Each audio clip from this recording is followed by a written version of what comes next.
Hello and welcome. Ukrainian forces have started massive attacks in the south.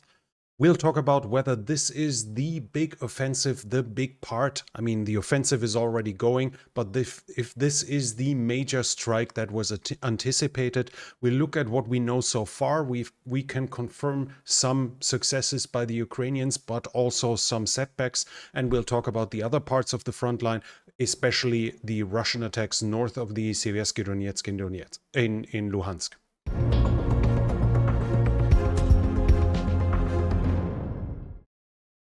The Russians have struck Ukraine again. One of the attacks I read about was with 40 missiles, 3 of them Kaliber, 4 of them Kinshal. The Ukrainians are claiming 36 shot down. Whether those other 4 are the 4 Kinshals is unknown. We know that Kinshal can very likely be intercepted with the Patriot system, but it obviously isn't everywhere, and I don't have the final data whether they are supposed to be shot down this time or not. Ukraine is striking back though. There was an attack into Russian territory here at Taganrog. A missile hit the ground and destroyed a garage. The Russians are saying it was done with 2 S-200 air defense missiles, surface-to-air missiles that the Ukrainians have retrofitted for ground-to-ground usage. They say they shot it down, but basically the debris fell down and damaged something. Several civilians are wounded. I did not read yet about deceased persons, but it hit something on the ground. Whether that attack was meant to hit something militarily, which was maybe inside of that garage, or whether it was actually debris that fell down, I cannot confirm. As said, we don't really have the data. We know it's geolocalized in Taganrog, but we don't know whether that was the intended target or if the Russians are right and just debris fell down. North of the Seversky Donetsk, the fighting is continuing. We have Riba here claiming that the Russians made some advances south of Liman Pershi and along the Oskil River. They are saying that the Ukrainians are basically panicking and doing emergency fortifications along the Oskil River, including concrete structures, etc. Basically, they expect Kupiansk to fall in some time. At least they claim that the Ukrainians are afraid of it. This would actually be a disaster because it's obviously one of the transport hubs for the whole supply line, probably up to the region of Svatove along that road here. So should the Ukrainians lose Kupiansk, it would actually, or at least the eastern part of Kupiansk, east of the Oskil River, that would actually be a disaster for them. But we don't know how much of this is true. I do not even have geolocalizations or confirmations for the Russian advances in this area. They seem possible. They should be more or less this area here if we take the Russian maps, but I can unfortunately not confirm it in this regard.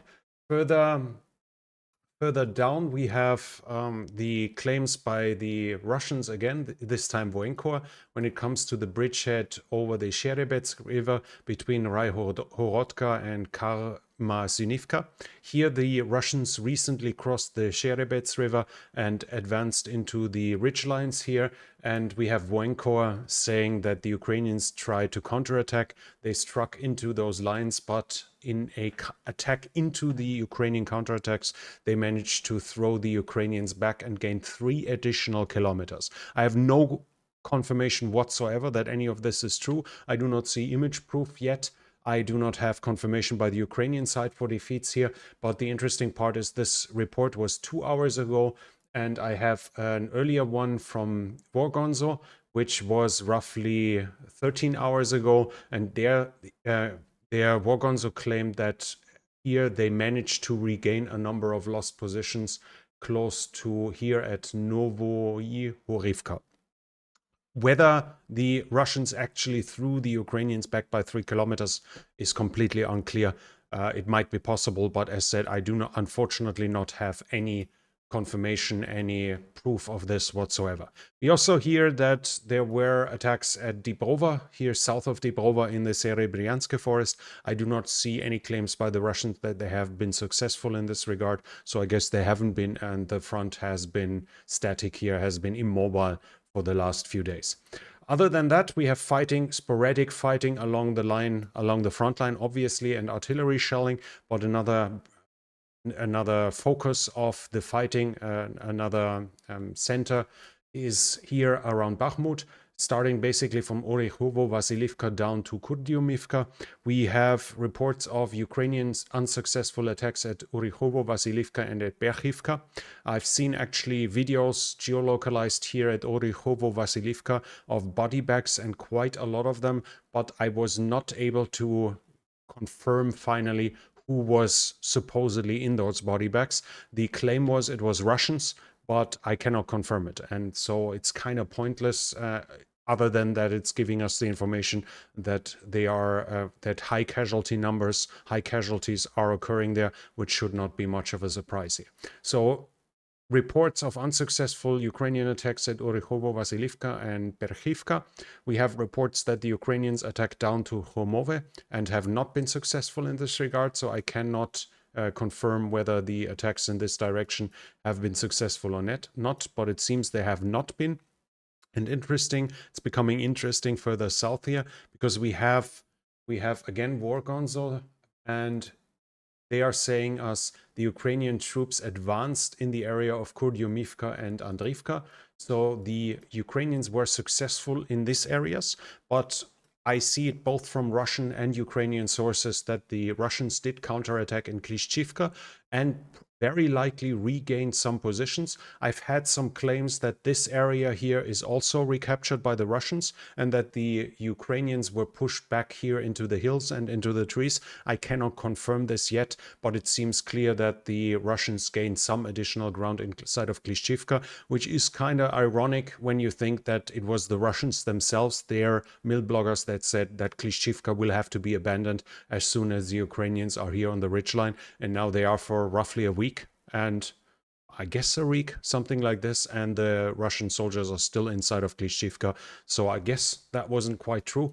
We'll have to see and observe the situation. It seems that the Ukrainians are gaining some ground in some areas, the Russians are gaining some in the other, but more or less any big breakthrough, any big movement of the front line is not happening here as of now. Further south, we have reports about fighting around Avdiivka, Krasnohorivka, Marinka, the usual suspects, and I cannot confirm any change in territory, and obviously heavy artillery shelling from both sides, but as I said, unfortunately no hard data when it comes to changes. When we come to the area south of Velika Novosilka, where the oblasts of Donetsk and Zaporizhzhia meet, we have reported fighting here. Now, pro-Ukrainian bloggers claim that the Ukrainians attacked at Priutne and Uroshaine down here to fix Russian troops, to distract them, to then be able to liberate Staromayorsk. So they basically claim that their attacks here were meant in earnest. So to allow them for Staromayorsk, what we do know is that Staromayorsk was liberated. That is confirmed by both pictures as well as the Russians. And we do know that Ukrainian attacks south of Rivnopil failed and that Ukrainian attacks at Uroshaine failed. This much is known as of now. Whether this was a big plan, as the Ukrainian mill bloggers are claiming, is a different story. When we take this here, we have an interesting map. We take Riba here, pro-Russian map. This not only shows us that they admit the loss of Staromayorsk, but if we look at Uroshaine, they, at least according to their map, Uroshaine is almost enveloped by now, and that should lead to a rapid turning maneuver, because according to their map, the front line is actually more or less like this. So Uroshaine is enveloped from 3 sides by now, which should, under normal circumstances, force the Russians to withdraw fairly soon. Other than that, we have reports about fighting at Orekhiv. Here, the main thrust of the Ukrainians happened. It was last weekend, right after, it was on Wednesday when I finished the last situation report, that the message came in that 80 on Riba, that the Ukrainians attacked with 80 fighting vehicles. That would be a bigger attack than we've seen in quite a while here by the Ukrainians. According to Russian sources, the numbers went up to 100, and we have the Russian Ministry of Defense saying that 3 full battalions were used. So we are not talking about parts of battalions, but supposedly that was an attack with a full brigade going down here. And of course, the Russians are claiming massive losses on the Ukrainian side, but it's unclear how many actually did attack here. For instance, we have the two majors here, and they are saying more than 40 units. So we are far away from the 100. It's clear, though, that it was a sizable attack, that the Russians got struck by a massive Ukrainian attack. We have image proof here. For instance, here we see two Bradleys and a T-72B3. And this T-72B3 is interesting because it is one that the Ukrainians captured. They never had T-72B3 before the second phase of the war. It was geolocalized, and as you can see, it's right to the east of Robotine. The Ukrainians tried to push past it, and it really seems that they tried to actually cross through the Russian lines and keep going. What we do have, though, is that the Russians counterattacked according to their regular doctrine. We see a Bradley here with the explosive reactive armor, and it clearly has fire damage, so it was knocked out and probably burnt out. And we see here a BMP-1 also struck. The interesting part is, as said, the Ukrainians tried to push through and roll over the Russians, but their defensive doctrine has been successful. They were able to give in a little and then counterattack to reclaim the positions. And the interesting part is, I am absolutely certain this is the same position we've just seen in this other video, because you see the Bradleys here. And there is the T-72B3, and you even see that the turret is pointing in the very same direction as it does here. But you see there is no BMP-1 here. So in between, apparently the Ukrainians came down there again, lost another BMP-1, and you see that the damage on the T-72B3 is also visible, so it's probably not going to be put into Russian service right away. What we do see, though, that the Ukrainians lost the position again, and what we see here apparently in the background is supposedly another loss of the Ukrainian side. The losses happened more or less in this area here. So the Ukrainians were trying to push through and try to keep advancing. And we have a couple of additional videos here. For instance, is a strike on Ukrainian units also here. This here is a video from Russian military bloggers, so basically Russian propaganda sites, where you see that we are seeing quite a number of fighting vehicles advancing. We see the artillery shelling, and we see that the Ukrainian sides actually used a lot. And as you can see, there are several wreckages burning out. Here we see the crew of the tank that should be a T-72 model. They are withdrawing here, so apparently at least they survived. But we see that the Ukrainian side has suffered significant losses in those attacks. There is no sugarcoating this. This one was geolocalized again, so at more or less the same point as the other two videos. But I have another very interesting video of you, and this is showing us a Ukrainian tank or IFV closing in for the first time. We have visual proof of the Ukrainians reaching the fortification line. So defensive lines, we've seen them before, that where the Russians defend. But what we see here is the Dragon Teeth, and this is a anti-tank ditch where this vehicle drives in. Supposedly it was a BMP-1. I hear some rumors. Obviously, the pro-Ukrainian crowd turned this into planned events, so they tried to figure out if there are mines there, and it was all planned. And this tank now will be used as a bridge for other advances. As you can imagine, there are some intentions to turn this into a planned event. I do not see this. I do not see the point of this. We see that the tank actually almost made it over it, but in the end didn't quite make it. But the important thing is not the speculation whether this was planned. By the way, we saw some men in the background, but the interesting part is this was very close to Verbove, and this is down here. So it should be more or less in this region here. The Ukrainians got very close to Verbove as well. But then again, as we've seen in the other video, we see them advancing to a certain point. That doesn't mean they have captured it.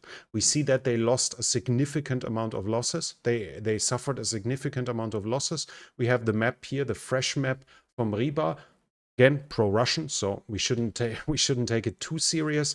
But they show that the Ukrainians are turning the gray area, as they call it, east of Robotine, push it further south.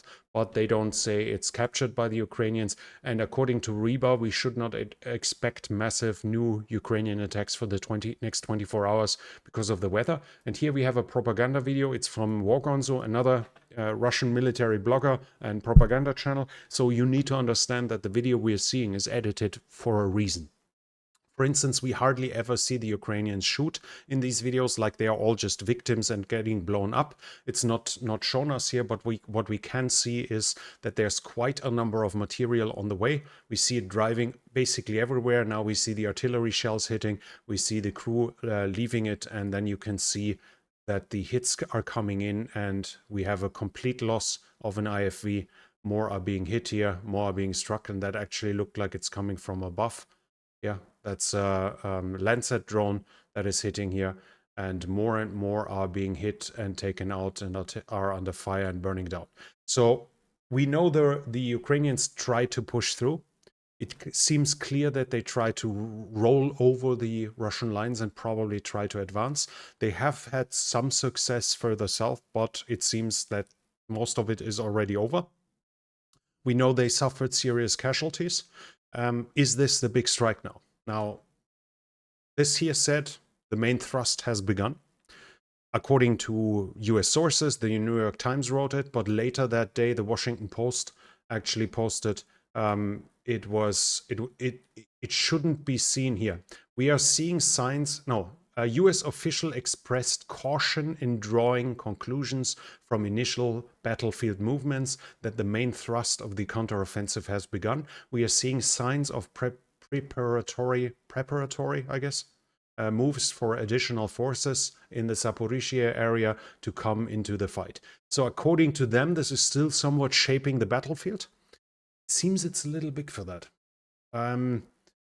When I see the situation, it almost feels we had the reports that the 10th Corps was now getting involved. They are units, from what I read, that have existed longer. They are not freshly stood up, so they are more veteran units. That's why we see a lot of ex-Soviet equipment, not the Western equipment, even though there have been Bradleys as well. It seems like, I mean, this is a loose interpretation and guesswork from my side, but it almost feels like the 10th Corps said, now you failed, now let's let the pros do it. They tried to push through head first, as well as the Ukrainians did in the very first days. That's when we saw the Leopard 2 losses, the Bradley parking lot, all those things appearing. That's when we saw that as well. And after that, they went to a smaller scale, and it almost feels like this was the same. So it's not completely clear yet, but it doesn't seem like this is going to continue, that the Ukrainians are going to continue feeding back big units into the maelstrom, that they are going to try to push through with all force. I don't see an indication of this. I read calculations and numbers that supposedly in the next 1 to 3 weeks they should reach Tokmak. With what they are doing now, we will simply have to observe. We know the Ukrainians still have significant reserves. That what I've shown you shows us painful losses. I would guess at least 24 vehicles, maybe more.